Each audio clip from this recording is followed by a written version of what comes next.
Oke, anak-anak semuanya, selanjutnya kita dengarkan presentasi dari kawan kalian.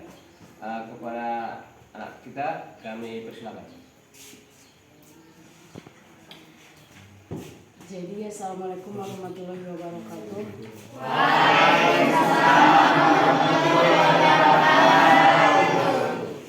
Selamat pagi. Perkenalkan, nama saya Febriani Nurul Arif Pulungan. Saya ingin mempresentasikan hasil hafalan saya mengenai rangkuman bab 1 listrik arus searah. Bagian A, kuat arus listrik. Kuat arus listrik dapat didefinisikan sebagai laju muatan listrik yang melalui sebuah penghantar. Dan jika Q atau kuantiti merupakan jumlah muatan yang mengalir melalui sebuah hantaran dengan luas penampang A dan dalam waktu T, maka arus listrik dapat dinyatakan sebagai intensitas sama dengan delta Q per delta T. Kemudian hambatan listrik. Hambatan listrik adalah daya hambat suatu zat ataupun benda terhadap listrik. Jika daya hambatan listrik tersebut semakin kecil, maka arus yang melewatinya pun bisa semakin besar. Dan sebaliknya, apabila hambatan listrik tersebut besar, maka arus listrik yang melewatinya akan semakin kecil.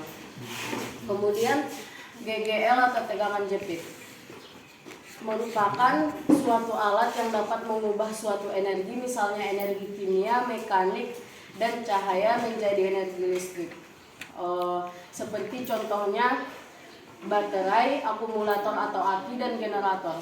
Kemudian hukum Ohm dicetuskan oleh seorang ilmuwan bernama George Simon Ohm yang menyatakan bahwa jika beda potensial listrik diperbesar, maka arus yang melewatinya pun akan semakin besar, dan jika beda potensialnya diperkecil, maka arus yang melewatinya pun akan semakin kecil.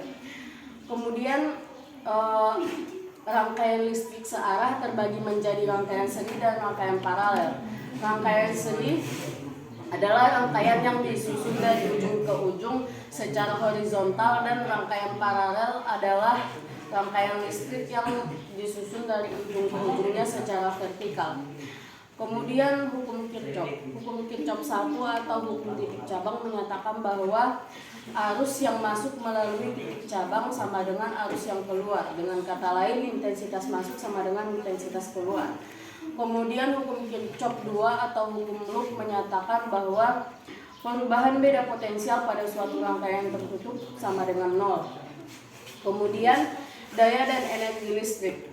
Energi listrik dapat diubah menjadi energi lainnya karena energi listrik dapat menyebabkan tumbukan-tumbukan pada elektron.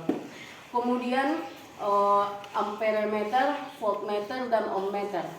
Alat yang digunakan untuk mengukur kuat arus listrik adalah amperemeter, untuk mengukur beda potensial adalah voltmeter, dan untuk mengukur hambatan listrik adalah ohmmeter. Kemudian listrik dalam kehidupan sehari-hari. Selain banyak manfaatnya, arus listrik juga dapat membahayakan manusia jika tidak dipergunakan dengan benar. Umumnya, listrik yang kita gunakan dalam aktivitas sehari-hari seperti ponsel, radio, saku, dan MP3 player menggunakan listrik dalam tegangan yang rendah. Sekian, terima kasih.